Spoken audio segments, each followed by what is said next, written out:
Tudo bem, pessoal? Nessa chamada do autor, a gente vai falar sobre o princípio da especificação, especialização ou discriminação, que no meu entendimento é o princípio mais complexo. Tanto é que vai ter uma chamada com a primeira abordagem, que é essa, e uma segunda chamada com outra abordagem atual. Essa abordagem é a abordagem que está de acordo com a Lei 4.320. Vamos a ela. O princípio da especificação, discriminação, diz que é vedada a consignação de dotações globais na LOA. O que está por trás desse princípio? Está por trás a ideia de que a LOA deve ser discriminada de tal modo que qualquer cidadão, qualquer pessoa, tenha condições de averiguar onde os recursos que constam na LOA vão ser efetivamente aplicados. Desse modo, as despesas devem ser discriminadas por elementos. E aí, por exemplo, o que seria uma dotação global? Por exemplo, se você olhar para uma dotação e aquela dotação servir ao mesmo tempo para pagar despesa com pessoal e juros, você está diante de uma dotação global. Então, um primeiro exemplo de dotação global seria despesa corrente. Se a minha LOA fosse só separada em despesa corrente e despesa de capital, despesa corrente, pura e simplesmente, é uma dotação global, porque dentro da despesa corrente eu tenho pessoal e eu tenho juros. E eu não quero isso, eu quero discriminar. Só que a própria Lei 4.320 já admitia, pelo menos não, duas dotações globais.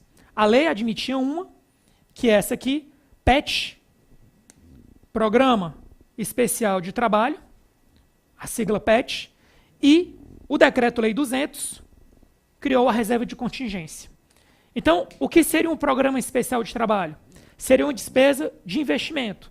Se é uma despesa de investimento, é uma despesa de capital. Exemplo que eu trago para os dias atuais, exemplo de um PET. Por exemplo, uma compra, uma aquisição que utilize o regime diferenciado de contratação, o RDC. Então, por exemplo, no RDC você vai dizer o seguinte, olha, eu quero o estádio pronto, obras e equipamentos, tudo pronto. Ou seja, dentro de um PET, você vai ter ao mesmo tempo vários elementos da despesa. Você vai ter equipamentos, ao mesmo tempo que você vai ter obras. E reserva de contingência. A reserva de contingência, ela não é nem despesa corrente, nem de capital. Ela é uma dotação mais global de todas.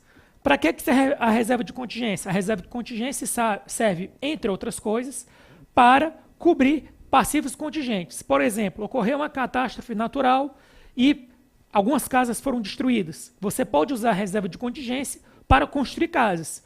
Se você usar a reserva de contingência para construir casas, o que você vai fazer? Você vai anular parte da reserva de contingência e vai reabrir ela como despesa de capital. Nesse caso, a reserva de contingência vai ser despesa de capital. O segundo exemplo seria a reserva de contingência, você anula ela, só que não é para construir casa, é para comprar alimentos.